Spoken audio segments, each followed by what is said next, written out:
Hola amigos, ¿qué tal? ¿Cómo están? Muy buenos días. Nos da muchísimo gusto saludarles a través de esta emisión de Hagamos Clic, ya correspondiente al 2 de septiembre del año 2023. Pensábamos que no íbamos a llegar al mes patrio, pero aquí estamos con mucho gusto.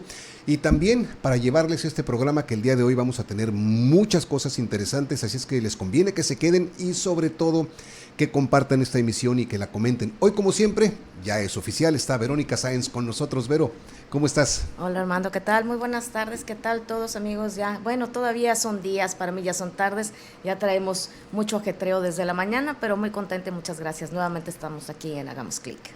Y fíjate lo que son las cosas, Vero, hoy vamos a tener muchísima información.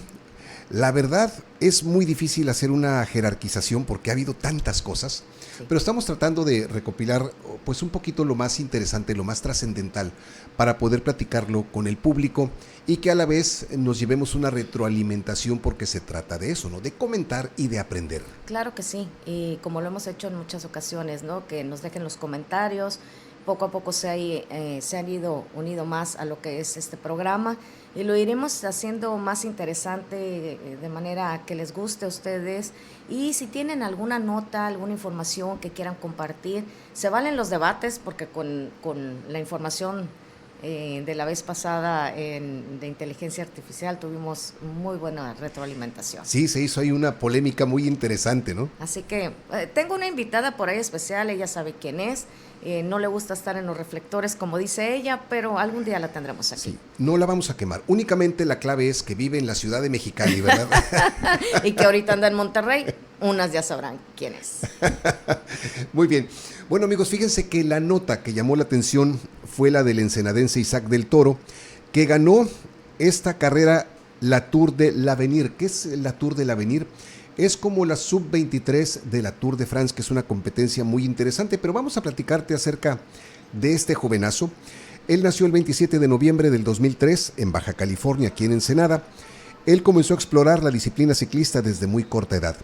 A pesar de su incursión en modalidades como montaña, las carreras de ruta siempre se convirtieron en las que mejor le acomodaron, por lo que decidió echar la suerte en dicho sistema de competencias.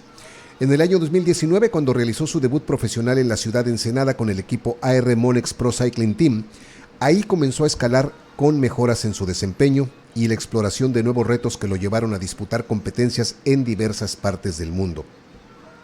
Antes de participar y conquistar este primer lugar de la Tour de l'Avenir, él pudo destacar en otras competencias internacionales, el Giro Ciclístico de la Val d'Aosta, así como el Trofeo Alcide de Gaspieri, en donde pudo situarse en el tercero y cuarto peldaño de la competencia.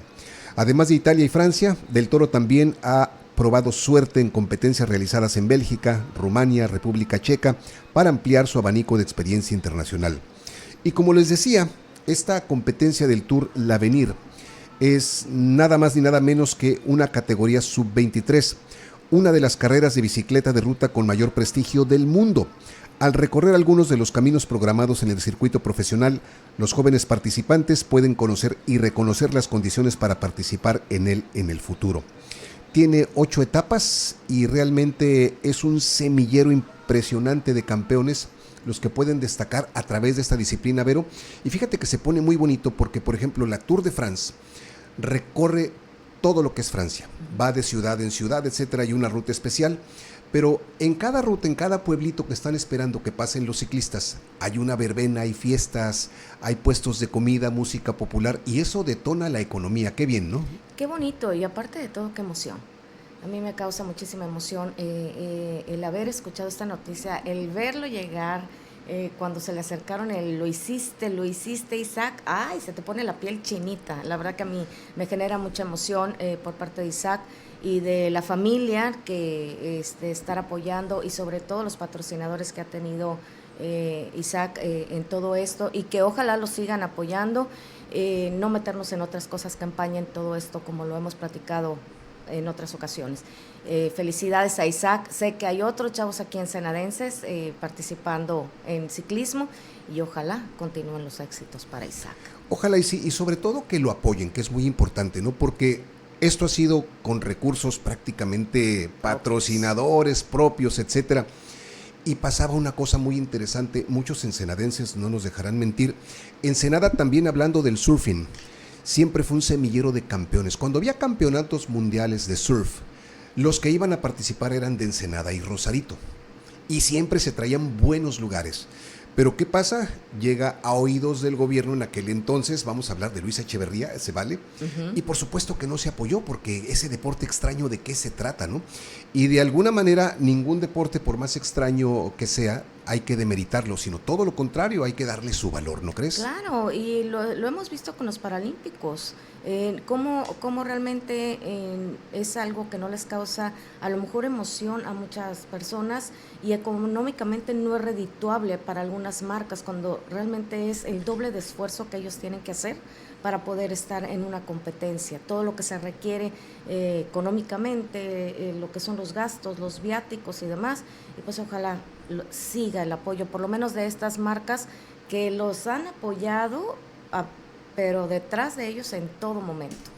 Es correcto. Y bueno, pues ahora sí que historias hay muchas para contar.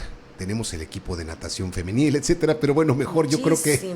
Muchísimos. Y la verdad que qué orgullo. Es un orgullo tener a mexicanos rondando todo el mundo en diferentes áreas del deporte, porque son muchas. Y Isaac, ya sabes, si alguien lo ve, si lo conoce, te felicitamos, y si puedes estar con nosotros algún día en Hagamos Clic, cordialmente invitado. Nos gustaría saber de ti. Así es, corre la invitación.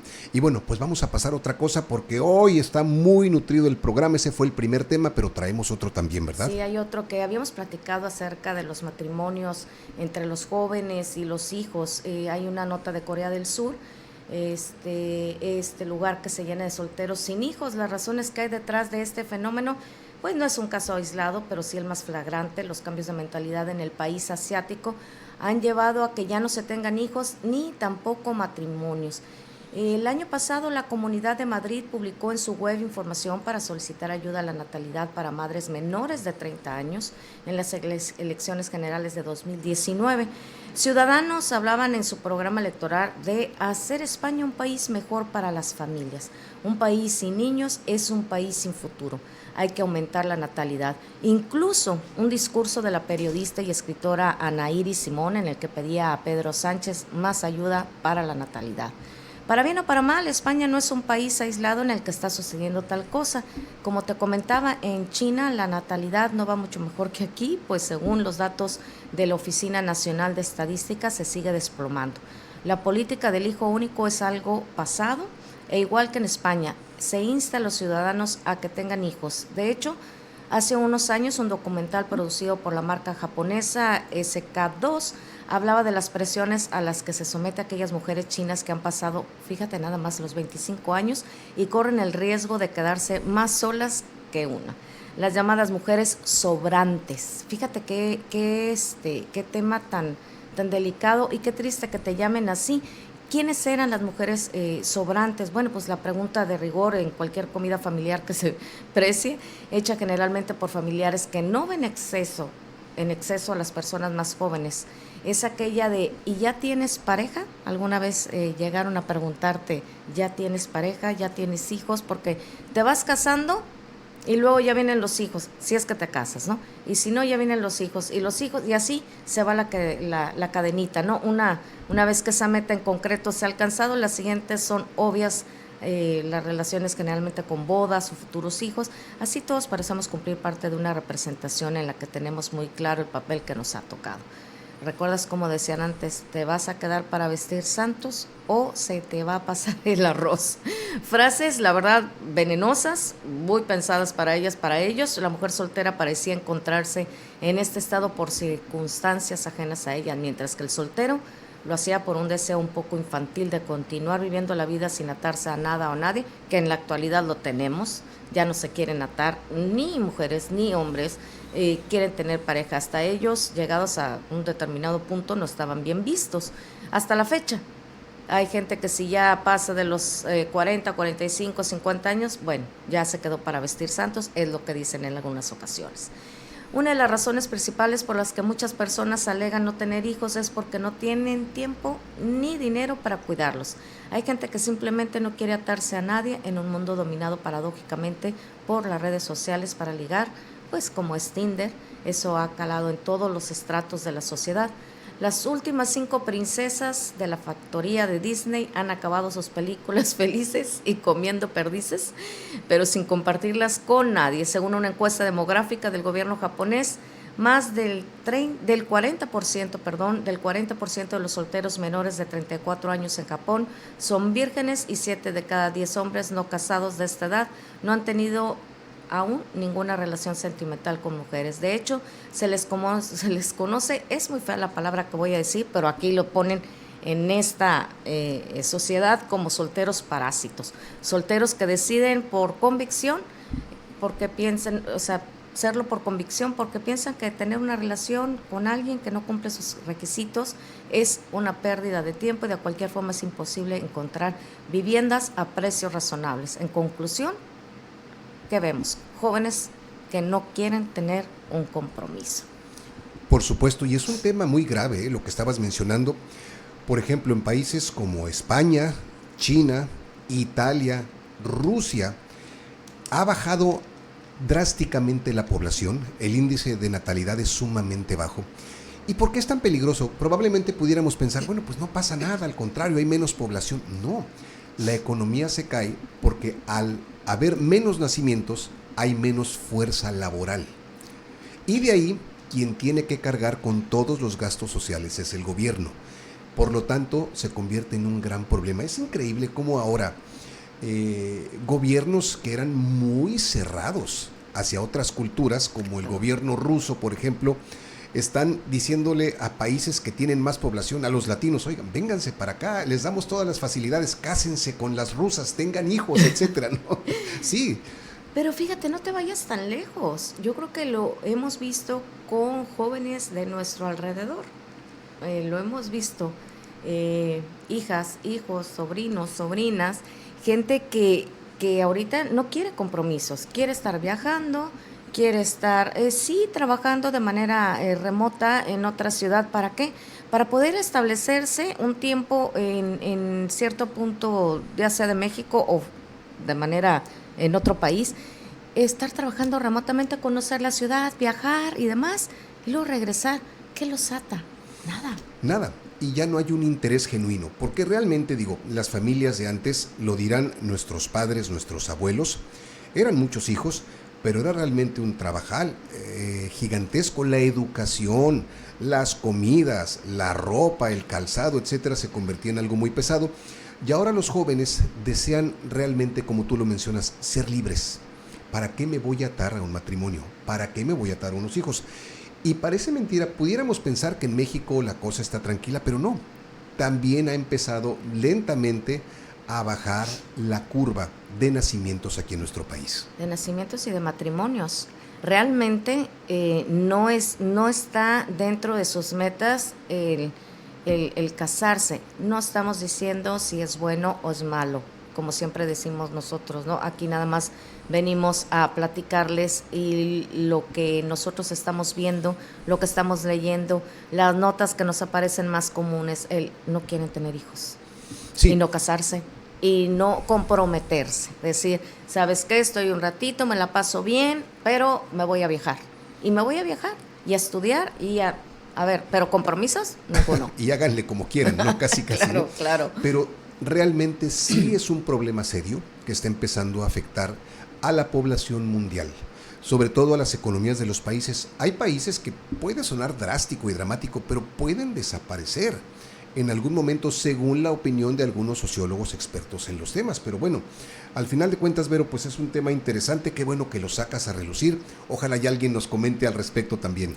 ¿Te acuerdas que en una persona en un viaje a China nos comentaba la manera en cómo vivían ellos, el por qué nada más tenían, si acaso, un solo hijo, y vivía la hija con los abuelos a 8 horas de distancia de donde ella trabajaba, vivía, y el esposo también.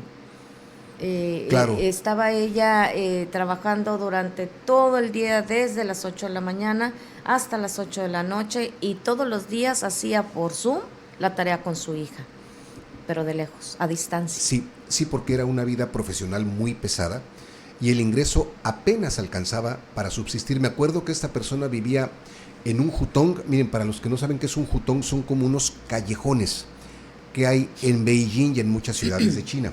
Y allá dentro de esos hutongs hay casas comunitarias, y en esas casas comunitarias, las familias que viven ahí, todas utilizan el mismo servicio sanitario, el baño de afuera, ¿verdad? Sí, la verdad que a nosotros nos parece sorprendente todo esto, pero es la forma de vivir. Y si te fijas también, últimamente en México ya están haciendo las casas comunitarias, porque ya hay o muchas mujeres solteras u hombres solteros en general, personas solteras, entonces van a ser comunidades en donde podemos vivir 6 mujeres cada una en esa casa, en una recámara, y te reúnes en las tardes y ya lo que haces es vivir una vida con tus amigas, con amigos, pero ya no una familia.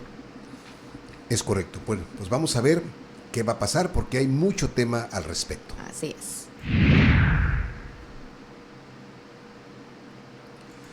Bueno, pues vamos a cambiar el tema. Fíjate, Vero, que nuevamente quieren hacer una expedición al Titanic después del accidente, de lo que sucedió, pero hay un gran problema porque el gobierno de Estados Unidos dice que no quiere, y hay una fundación que está aferradísima a decir que sí.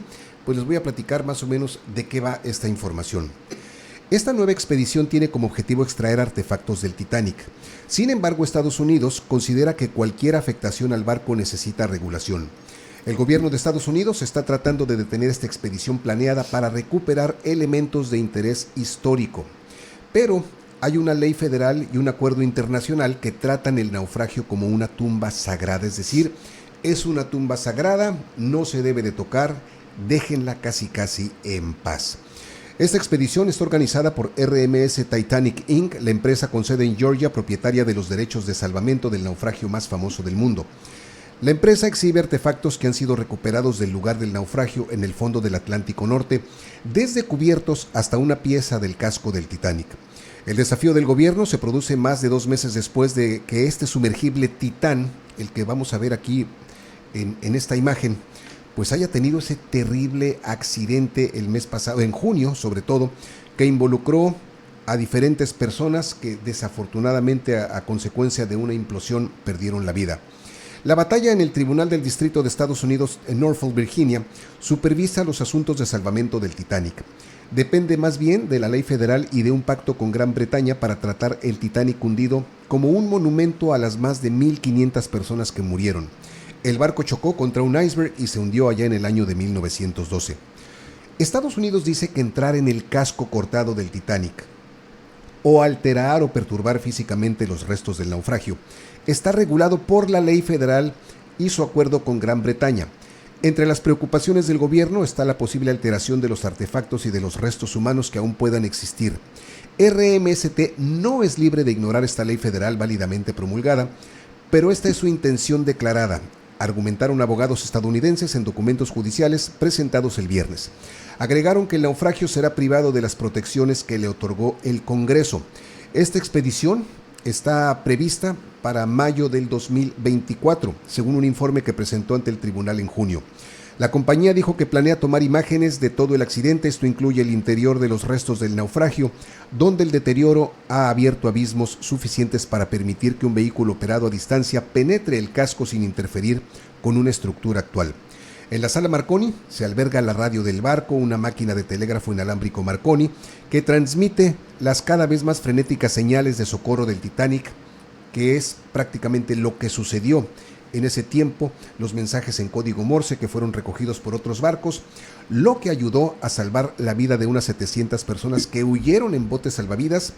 En total había 2,208 pasajeros, tripulación, etcétera, en este viaje inaugural desde Southampton, Inglaterra, hasta Nueva York. Y es un pleito interesante porque por un lado una compañía dice, oye, yo me encargo de recopilar estos restos que son importantísimos, la radio, etcétera, para llevarlos a un museo a exhibir, pero Estados Unidos dice, no, espérame, el lugar está proclamado como una tumba sagrada, no se puede profanar, sobre todo después de lo que sucedió con esta cápsula Titán. Pues ahora sí que es un pleito que se va a poner bueno, ¿no? Bueno, ahora sí que, como comentábamos en alguna ocasión, ¿no?, los pleitos entre millonarios y pleitos entre personas que realmente quieren saber que hay en el Titanic y personas que a lo mejor han estado durante mucho tiempo estudiando todo esto, que obviamente es una pasión, a lo mejor para las personas especialistas en esto. A mí, la verdad, desde pensar en entrar en esa cápsula, yo creo que ya me morí. Ya, claustrofóbica a todo lo que da, y quien me conoce lo sabe. No pudiera, o sea, qué interesante sí saber algunas cosas, pero ya déjenlos en paz. O sea, yo creo que lo que pasó esta última vez fue dramático, fue tremendo. Imagínate para las familias, en el caso de que iban padre e hijo, ya, o sea, se perdieron en el momento. Ya, yo creo que ya en lo que ellos bajaron a mitad de camino, yo siento que ya ellos habían Sí, perdido, ya pues, se hiperventilaron, o no sé cómo se le diga en ese aspecto, ahorita se me fue la palabra, pero ya no tuvieron la manera de poder sí, ¿no? respirar. Una implosión que automáticamente pues ni cuenta se dieron Ni de lo cuenta que se les pasó, dieron, ¿no? exacto. Pero bueno, a ver qué pasa con esta controversia, porque por un lado la compañía está terca en recuperar los restos y por otro lado el gobierno de Estados Unidos dice no, hay que respetar la memoria de las personas que perecieron ahí en esta tragedia. Pues ahora sí, a ver qué nos dice la gente. A ver qué nos dice la gente de todo esto. Para muchas personas, como te comento, es una pasión, es saber qué hay detrás de todo esto, qué más, qué restos hay en lo que es del Titanic. Y y pues imagínate para los que están pagando un viaje de estos que les causa, como Alan por el mundo, ¿no?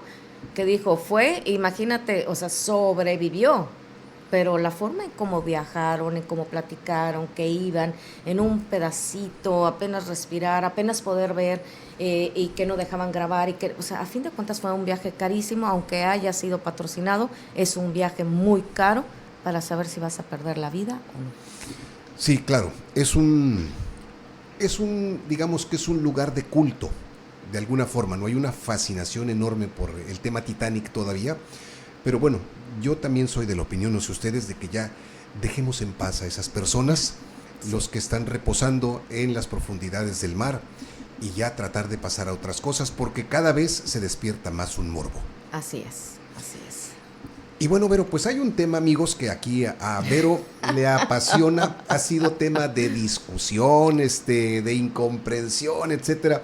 Ella me pidió, oye, quiero tratar este tema en Hagamos Clic, y bueno, pues adelante, Vero, ahora sí que es todo tuyo, el podcast. El podcast, híjole, para este tipo de notas sí se requiere muchísimo tiempo, y ahorita nada más es un pedacito lo que vamos a platicar de esto, y es la teoría del caos y el efecto mariposa. Es un tema, la verdad a mí me encanta, causa revuelo en el pensamiento de distintas personas, y una de esas soy yo, ¿verdad? Dicen que estamos interconectados entre sí. Son leyes universales, la ley de causa y efecto o efecto mariposa. ¿Cómo podemos hacer que estas leyes universales que afectan en todo el mundo no nos afecten? ¿Cómo podemos manejar estas leyes a nuestro favor? ¿Cómo estamos interconectados tanto para una acción, reacción, la ley de causa y efecto? Bueno, ¿cómo inició? En 1952 el escritor de ciencia ficción Ray Bradbury publicó el cuento El sonido del trueno. El cuento es un personaje que pisa una mariposa, y ese pequeño detalle tiene grandes consecuencias, tanto que incluso hace que un líder fascista llegue al poder. En 1961, lo que hasta entonces era ficción se convirtió en una realidad científica, aparentemente. Este año el meteorólogo Edward Lorenz trabajaba en un modelo matemático para el pronóstico del estado del tiempo. Para ello, introdujo en su computadora datos como la temperatura, la humedad, la presión y la dirección del viento, y observó los resultados. Posteriormente, volvió a introducir los datos para verificar los resultados que había obtenido la primera vez, y de manera inesperada, aunque fue por segunda vez, ingresó los mismos datos, obtuvo un pronóstico del tiempo totalmente diferente. Ahí sí es algo que dices tú, a veces lo aplicamos en la realidad, Armando, el que muchas veces ingresan los científicos datos precisos, creen ellos precisos, y por una décima te cambia absolutamente todo. Aquí te voy a poner un ejemplo que decían que son la teoría del caos y el efecto mariposa y cómo nos ayudan a entender mejor el universo. Dice, imagina que vas caminando por la calle y de repente te agachas tú para amarrarte el cordón del zapato que llevas suelto. Detrás de ti viene un señor caminando, afanado con un café hirviendo en la mano. Viene contento el señor, pero no se da cuenta que estás ahí, agachado, abrochándote las cintas, se tropieza contigo, se derrama el café en la mano, se quema y tiene que ir a urgencias a que lo curen. El señor del café resulta que es un piloto y por accidente no puede llegar al vuelo que tenía programado. Por lo tanto, pues el vuelo se retrasa.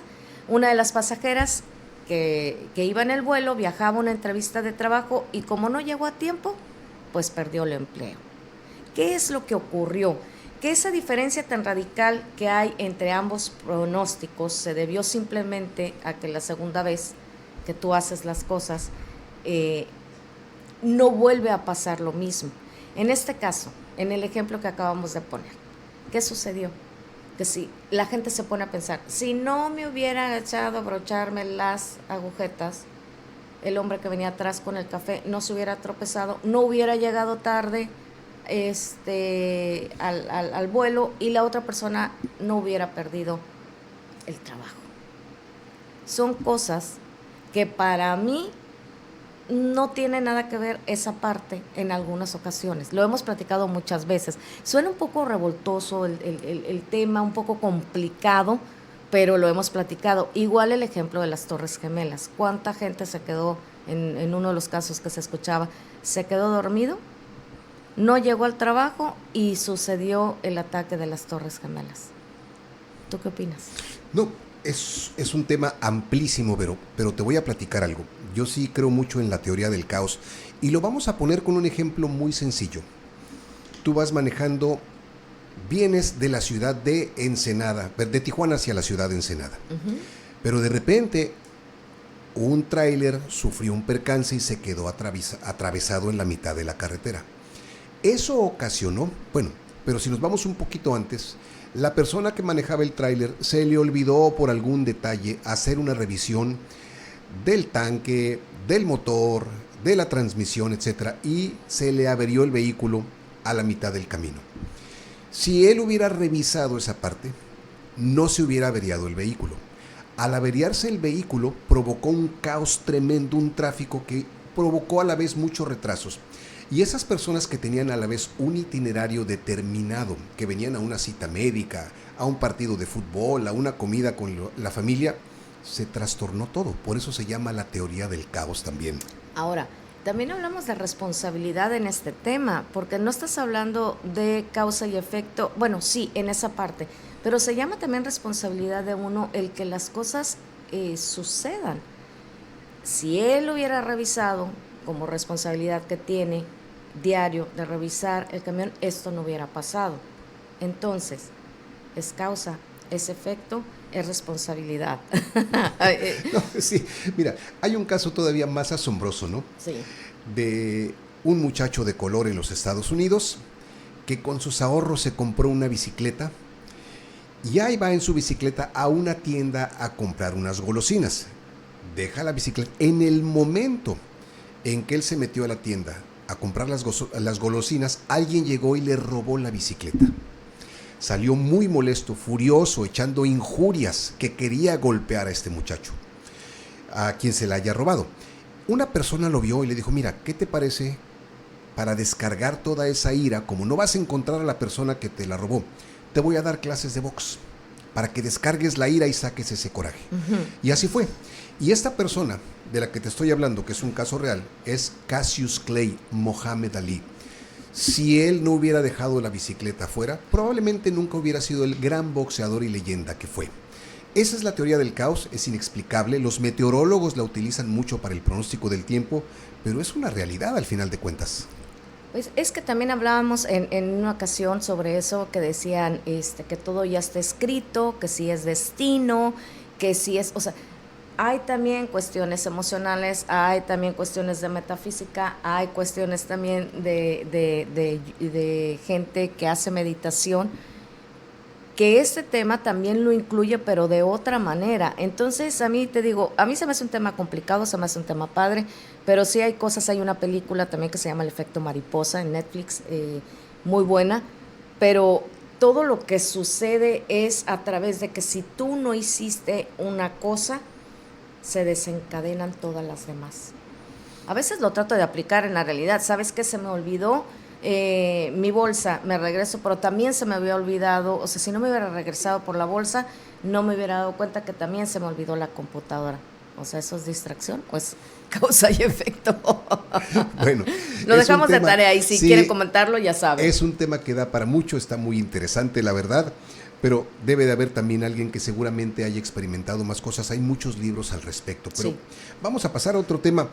Fíjense que allá en San Petersburgo, esta ciudad rusa tan glamorosa, tan hermosa, hay un hombre de un aspecto descuidado, casi con ropa desgarrada. Pudiéramos pensar que es una persona que se encuentra en situación de calle, pero al final de cuentas no se trata de eso. Llamó la atención porque la foto de esta persona salió publicada en las redes sociales. Se llama Grigori Yakovlevich Perelman. ¿Y quién demonios es Grigori Yakovlevich Perelman? Se preguntarán, ¿no? Bueno, este hombre con pelo despeinado, barba descuidada, zapatos viejos que se desplaza en el metro de San Petersburgo, no es un vagabundo. Este hombre es el genio matemático ruso que resolvió uno de los problemas más complejos y duraderos de la historia de la matemática, la conjetura de Poincaré. En el 2003, Perelman sorprendió al mundo académico cuando publicó una serie de artículos que demostraban la conjetura, una pregunta que había desconcertado a matemáticos durante más de un siglo. Este logro, el Instituto Clay le otorgó un premio Milenio dotado, fíjense el premio que le dieron, $1.000.000. ¿Y qué pasó? En un acto que desafía las convenciones, expectativas, Perelman lo rechazó. No lo quiero, porque ya lo solucioné, no hace falta que me den ningún reconocimiento. Esta historia se ha convertido en algo así como un mito moderno. Hasta la fecha, la conjetura de Poincaré es el único de los 7 problemas del milenio que ha sido resuelto. A pesar de sus contribuciones extraordinarias, Perelman ha eludido la atención pública y ha evitado cualquier contacto con sus colegas matemáticos. Rompiendo con las normas de la comunidad científica, Perelman optó por una vida de aislamiento. Su enfoque ermitaño hacia la vida y la ciencia es tan inusual que ha inspirado a una nueva generación de jóvenes rusos. En San Petersburgo no es raro encontrar camisetas con su imagen y la leyenda "No se puede comprar todo". Esta historia pues nos viene a demostrar que los grandes logros científicos no siempre se alinean con la fama y el reconocimiento social. Perelman representa una paradoja de la ciencia moderna. Un individuo que ha alcanzado la cima del conocimiento matemático mientras rechaza las recompensas y el aplauso que suele acompañar tales logros. En su soledad encontró la eficacia y el foco para cambiar el curso de las matemáticas para siempre. Los 7 enigmas matemáticos más grandes que ha tenido la humanidad, este hombre lo descifra y lleva una vida totalmente como ermitaño, descuidado, sucio. Le dan un premio de $1.000.000 a un genio, un cerebro, y no lo quiere. Y no lo quiere, híjole, sé que es paradójico. Pero te imaginas la mente de esta persona, lo que creó, lo que ha hecho con las matemáticas, para no importarle absolutamente nada más de la vida. Esos son los grandes genios realmente, esos son los que están pensando en cómo cambiar, en cómo hacer, en cómo generar algo a la comunidad. Pero pues yo sí hubiera aceptado el $1.000.000. Bueno, yo creo que hubiéramos resuelto otros problemas y no esa paradoja que él logró resolver, que es tan compleja. Pero la mayoría de las personas que son demasiado inteligentes, que tienen coeficientes intelectuales muy altos, siempre están aisladas, viven en los ostracismos sociales, se alejan de la sociedad y permanecen como unas figuras extrañas, pero son unos genios. No sabemos si esto es una característica. ¿Eres genio, tienes que vivir ermitaño, de forma ermitaña, o tienes que mantenerte todo desaliñado? Yo digo que una cosa no va con la otra, pero es el prototipo, es un prototipo de muchos científicos, cómo realmente están enfocados en lo suyo, en como te comento, en crear todo este tipo de cosas como las matemáticas, que no les importa lo demás. A ellos no les importa si están limpios, si están sucios, están en sus pensamientos nada más. Claro. Creo yo. Muy interesante el tema, como otro también que tenemos el día de hoy. Este también llamó mucho la atención. Ay. Cuando me lo platicaste, sinceramente no lo podía creer. Pero bueno, investigadores encuentran por primera vez un gusano vivo en el cerebro de una mujer. Yo creo que muchos vieron la nota en lo que son diferentes noticieros. Sí, un caso que nunca documentado en el mundo. Científicos informaron que encontraron un gusano vivo de 8 centímetros en el cerebro de una mujer en Australia. La estructura en forma de cuerda fue extraída del lóbulo frontal lesionado de la paciente durante una cirugía en Canberra el año pasado. Definitivamente no era lo que esperábamos. Todo el mundo quedó en shock, dijo la doctora Haripriya Brandy, la neurocirujana que operó a la paciente. La mujer de 64 años sufría lo que los médicos llamaron una constelación inusual de síntomas, es decir, un dolor de estómago, tos y sudores nocturnos que evolucionaron hacia crecientes problemas de memoria y depresión. Los médicos dijeron que el parásito rojo pudo haber estado vivo en el cerebro de la mujer hasta por 2 meses. Imagínate nada más, la mujer que vivía cerca de una zona de un lago en el estado de Nueva Gales del Sur se está recuperando bien. Se cree que este primer caso que se documenta sobre invasión y desarrollo de larvas en el cerebro humano, informaron las investigaciones en una revista, en un estudio que hicieron de enfermedades infecciosas emergentes. La neurocirujana que encontró el gusano describió cómo apenas había comenzado a tocar una parte del cerebro que había aparecido en el momento que ella estaba haciendo la cirugía, había aparecido algo extraño durante las exploraciones que sintió y ya después al ir extrayéndolo vio el gusano vivo, como te comentaba, un gusano rojo de 8 centímetros de tamaño. Dicen que lo más probable es que esta mujer contrajera el parásito después de recolectar un tipo de maleza nativa junto al lago cerca donde vivía. Asimismo sospechan que la mujer se convirtió en una huésped accidental después de usar las plantas recolectadas contaminadas por heces de pitón y huevos de parásitos a la hora de cocinar. No, de veras que esto a mí se me hace un caso muy extraño, y de ser real todo esto que han comentado, imagínate todo lo que le causó, los problemas tan graves. Pero lo que más me parece increíble, no entiendo cómo entró, dicen que a través de los alimentos, cómo pudo haberse conservado ahí, qué es lo que hizo y qué otras consecuencias pudiera haber tenido esta mujer si no hubiera tenido un síntoma de esta naturaleza. Por supuesto, y hay una estadística también, no recuerdo exactamente la cantidad y el peso, pero dicen que un ser humano promedio llega a ingerir, yo creo que más allá de medio kilo de insectos durante toda su vida. No te das cuenta porque estos vienen en alimentos, en cajas de cereal, etcétera, pero ya un gusano vivo que se preserve ahí, eso sí ya es algo totalmente asombroso. Es como te comentaba, muy asombroso, y todo lo que le causó, o sea, depresión, síntomas de sudoración, dolores de cabeza. Antes no fue algo más grave todo esto lo que le pasó, que bueno que lo pudieron extraer, pero bueno, también hay que cuidar uno lo que come, que ya sabemos que la tifoidea, la salmonela, que está a la orden del día, y más aquí en estos lugares de Baja California, como es cuando hace demasiado calor, ¿no? Por supuesto. Y ahora sí que, en son de broma, ¿no? Es que como que te traigo el gusanito de... Literal, ¿no? Traigo el gusanito. Pues sí traía el gusanito la señora en el cerebro, así que, bueno, bueno, que está bien y que se está recuperando. No sé qué consecuencias pueda traer o qué secuelas, más que nada después de la cirugía, pero qué bueno que todo está bien. Pues vamos a estar al pendiente, a darle seguimiento a la nota. Y ya para despedirnos, Vero, estamos igual en Australia y ahora no es un gusanito, es un gusano totote del que vamos a platicar. Esto que están viendo aquí, una serpiente pitón de 5 metros que le dio un gran susto a una familia en Queensland, allá en Australia. Este animal se deslizó desde el tejado de su casa hasta un árbol en el jardín. El suceso fue grabado por un miembro de la familia y se ha hecho viral.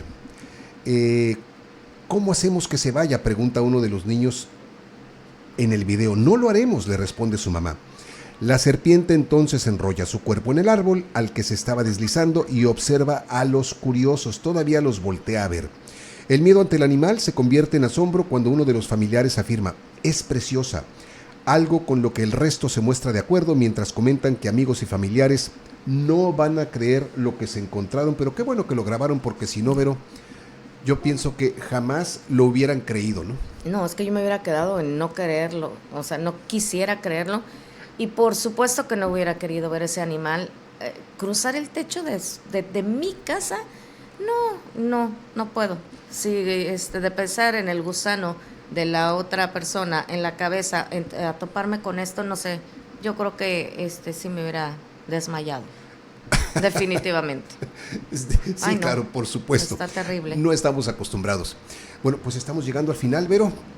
No sé qué opines del programa, ¿cómo te sentiste ahora? Muy bien, muy a gusto, vamos poco a poco, estoy encantada nuevamente de estar aquí. Escríbanos, suscríbanse también a lo que es Hagamos Clic, para que nos estén viendo todos los sábados en compañía de Armando. Bueno, ahora estoy de invitada, ya no, entre que sí, no, me quedo, no, sí me quedé, pero no, ya aquí eres seguiremos. la oficial, ¿cómo que sí? No, ya hiciste compromiso con el público, ya no hay manera claro de que zafarse. sí. No, claro que sí, pero denos sus sugerencias, estamos aquí para escucharlos, y escríbanos, denos su comentario a ver qué le parece, y si tienen notas que comentar, si tienen temas importantes que quieran que lo platiquemos, con mucho gusto, aquí estamos. Bueno, amigos, pues muchísimas gracias, Vero, que la pasen muy bien. Les vamos a desear que tengan ustedes un excelente sábado, un maravilloso fin de semana. Cuídense mucho. Gracias por haber hecho clic con nosotros el día de hoy. Hasta la próxima, Vero. Hasta luego, gracias.